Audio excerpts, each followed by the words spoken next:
We've been doing a lot of talking about the Kounotori 3. It is scheduled to launch tonight from the Tanegashima Space Center in Japan. Aboard that cargo spacecraft, we have about 3.5 tons of cargo that is scheduled to go up. 20% of that cargo is experiment-related equipment. And so here to talk with us today, we have Pete Hasbrook. He's the Associate Program Scientist. Welcome, Pete, and thank you for coming. Thank you very much. I'm glad to be here today. Well, so as we were saying, there's about 3.5 tons of cargo that is scheduled to go up. 20% of that cargo is experiment-related equipment, and a lot of our equipment that's actually going up. And so Pete is here to talk to us a little about that. But first, I'd like to talk a little about you. Okay. So tell me first how you came about coming to NASA, how you made your way to where you are now. I've been at JSC for 27 years. I grew up in Michigan, studied aerospace engineering at the University of Notre Dame, and came here to the Mission Operations Directorate right out of school. I held 2 different positions on the shuttle flight control team in operations, and then about 10 years ago I came over to the Space Station Program Office, which is the program management of the International Space Station. About a month ago, I started my new job, which is the Associate Program Scientist. Wow, so you're new to this thing. So I understand, so you were an increment manager, and so you obviously know a lot about the ISS or Space Station operations, and so we'll get into some of that as well, as obviously there were some station operations and also some partnership things that took place for getting our payload on board. The cargo ship that is scheduled to go up. And this is the second operational Japanese cargo ship that's going up, correct? Yes, it's the third of the HTV vehicles. The first one was a demonstration mission. It was fully successful. And so now the second and third are the ones that we've relied on for all the good cargo. Okay. So a month into your position as the Associate Program Scientist, explain a little bit about that. So a program scientist, as a part of the International Space Station Program Management Office, the program scientist represents the science aspect of the station. The station is a laboratory. It's a huge laboratory. It's a huge complex to manage, so there's a lot of competing interests in managing that, keeping the crew safe, keeping the crew supplied, keeping all the systems up and running, keeping the crew healthy. But we want to use the laboratory for its purpose, which is science, investigations. We also want to do that as the international partnership, which is set up. And that's kind of where I come in. My previous job as an increment manager was a mission manager, and I worked extensively with the international partners. Now, in the Program Science Office, I will be focusing on, again, working with the partners, but now more on collaboration, making sure we're using the station effectively, communicating with those partners, looking for synergy and collaboration. And then the other part of what a Program Science Office does is we report on what we're using the station for. Some of that is reporting to management, reporting to our partners, reporting to headquarters in Congress, how effectively we're using the station, and then also educating the public, whether it's educating our NASA employees to go out and talk to the public, or just in general something like this, telling people what we do. We have people today in New York for the opening of the Enterprise at the Intrepid Museum. Some of our office are out there telling people about what we do. Very interesting. So now I want to talk about some of the things that are going up, because we do have a lot of really interesting things, and I'm really glad to hear that you referred to the space station as a laboratory, because I think sometimes we forget that it's not just an orbital home flying in space that is there that we're sending people up just to maintain. There is a reason that we are there, and that is for the science that we are able to bring up. And so obviously, like I said, there's about 20% of that 3.5 tons of cargo that is being launched to the space station. That launch, again, is going to be 9:06 p.m. tonight. We'll also have coverage of the launch at 8:15 p.m. here on NASA television as well, for those of you who are watching. So let's get into some of those things that are going up. One of the payloads, the NASA payload, that is going up aboard the HTV-3 is the SCAN Testbed. Now, SCAN is an acronym, excuse me. Space, Communicators, and Navigation. Yes. So explain to me what that is. Okay. The SCAN Testbed is it uses one of the unique capabilities of the HTV, in that HTV can launch external cargo that never comes inside the station, but it gets mounted outside the station. In this case, the SCAN Testbed is demonstrating advanced radio technology. The principal investigator is at Glenn Research Center. the other major investigators are at the Goddard Space Flight Center, as well as the Jet Propulsion Laboratory.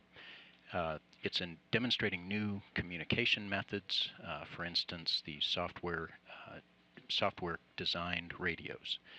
Traditional radios have a lot of internal hardware components, transistors, tubes, the converters.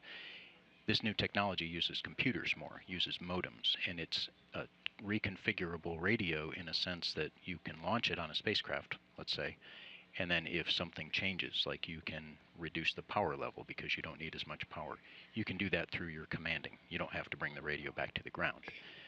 It's also testing advanced navigation technologies.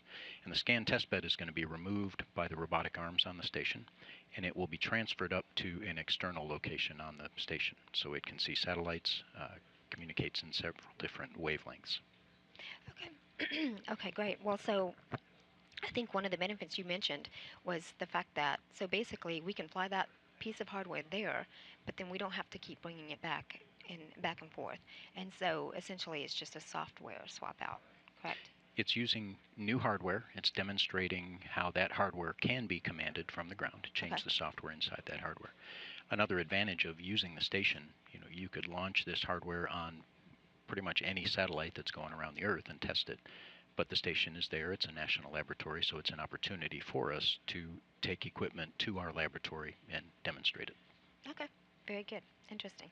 So let's move on to another one I found very interesting. And there's a long list of things that are going up there, so we're really only just touching base on a few items. But one of those things is the Aquatic Habitat. Now, this I just find very interesting because we're talking about fish in space. I do too, yes. The Aquatic Habitat is going to go into the Japanese experiment module. It is the aquarium system that will let the Japanese scientists study fish. There are no fish in this aquarium yet, but it's setting the systems up. It's a complicated system. If you think of an aquarium, it's got pumps and filters, and through the filters it puts oxygen back in the water for the fish. The neat thing to me was imagine an airlock to get outside the station. Well, some way you need to get the fish in microgravity. So there's basically a water lock where eventually the fish will come up in some kind of a container, and you have to transfer them into the aquarium without letting the water get loose. The fish that they're going to study are the Medaka fish. Here in the U.S., our researchers use mice because we understand mice, we understand them as a model of the human body. So we understand if a mouse reacts in a certain way to a drug or a disease, how that might apply to the human body. The Japanese have a history of studying fish, and the Medaka fish is a model for them of the human body. So in a sense, they've got so much history on the ground. If you fly the fish and study it in microgravity, you understand the history of how it reacts on the ground. So you can apply that to what you're seeing in microgravity. That makes sense, and it's really, really kind of exciting to think about fish in space and an aquarium. Can you describe for me about the size of this aquarium, what the Aquarius habitat? The facility itself is probably about 1 meter wide. It's going to go in a half rack in the gem. The fish will be inside a much smaller container in that rack. It's about 7 centimeters by 7 centimeters by maybe 15. That's how big the aquarium is. The fish themselves are fairly small, so they fit in there. The aquarium not only has the life support systems for the fish, as I said, it's also got cameras that can monitor the fish as they're progressing, see how they're doing. Okay, and then what type of fish are we talking about? Freshwater, saltwater? I believe they're freshwater fish. Okay. Don't quote me too much on that. I'm going to quote you. You're on TV. Yeah, I know. Okay, so another major science aspect that we work on continuously is Earth observations for a number of reasons. And so we've been doing that for, just in the crew Earth observations for many, many years. And so obviously, and there's obviously really great advantages of the vantage point of the space station, not only from where it flies, but the fact that it flies all around the world at many, many times in even one given day, and literally can cross every part of the Earth. So I understand we have a new camera, and this is called the iServe. This is an Earth observing camera that's going to be brought up, and this is a remote controlled. And so if you can explain to me how it is remote controlled. Okay. The iServe camera is a new design. It's the result of a cooperation of NASA, and USAID, the Agency for International Development, I believe it is.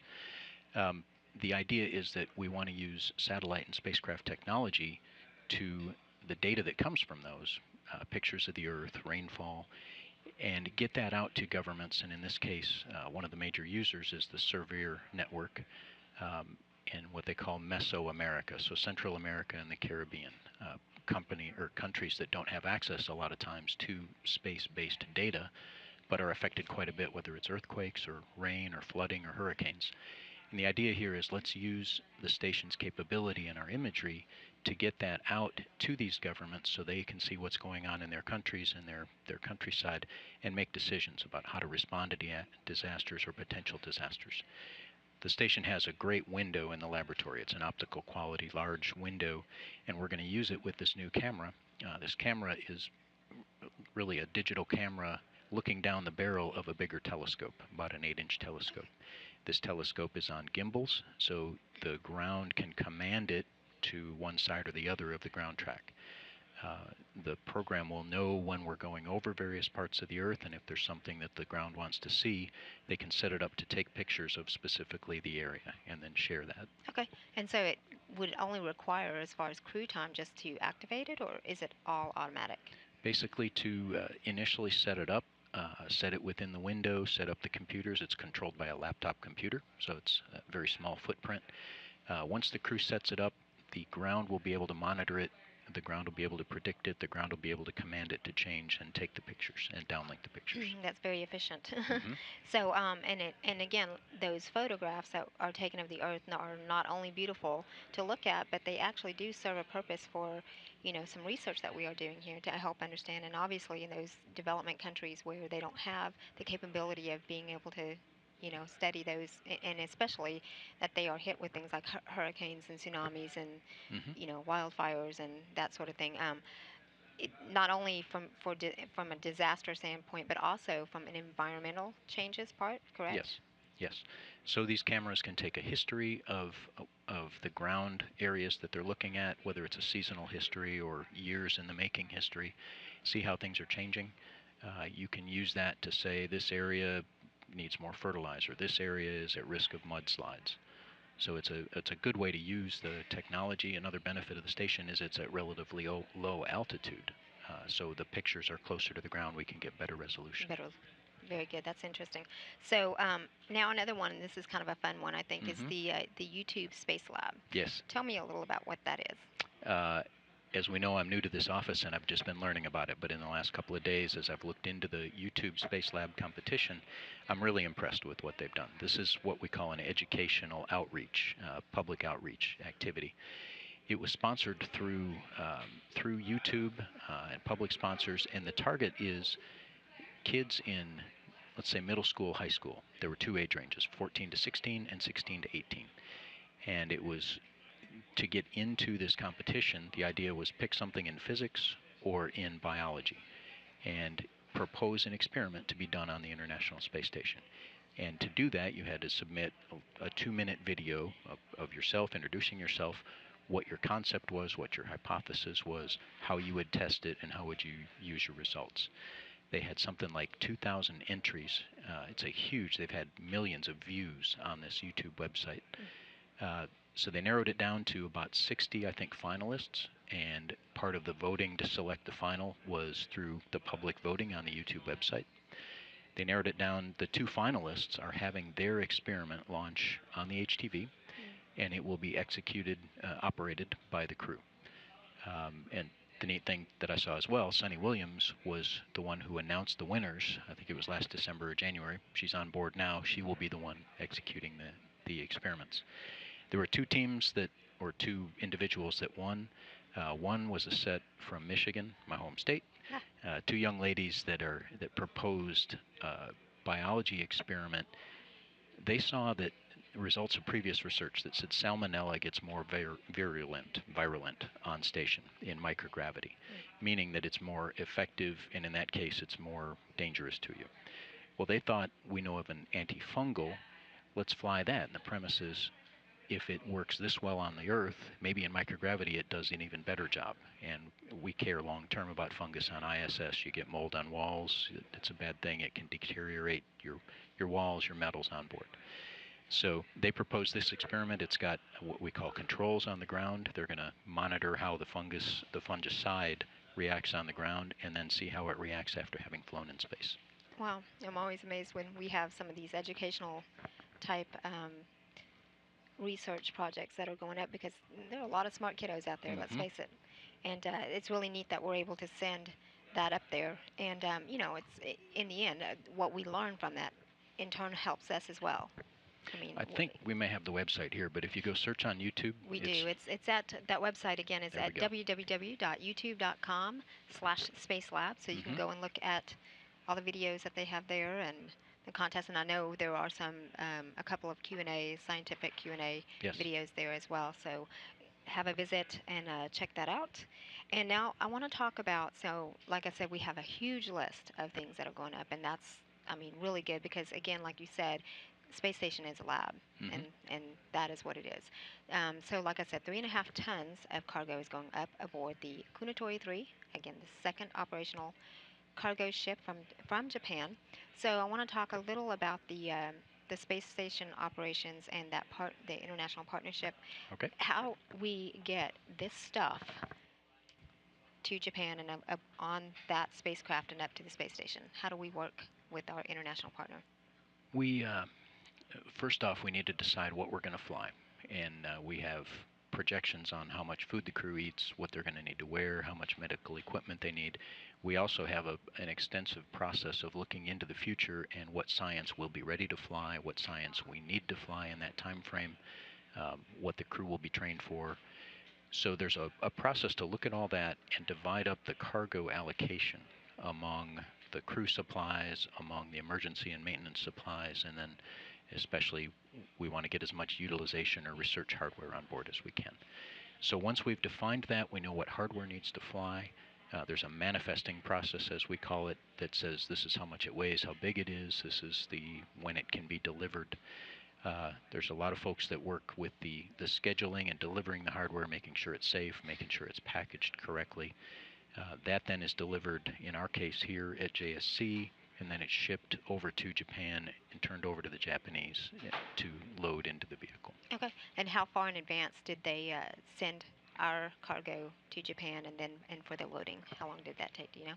I don't know. I wouldn't even. You're new. You've been here a month. It was also a part of my old job that I didn't do so much in.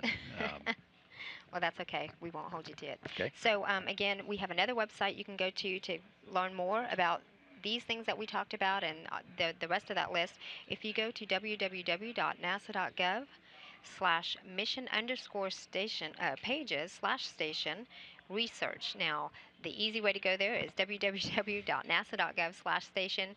On the left-hand navigation, just click on research and you can find the whole list there.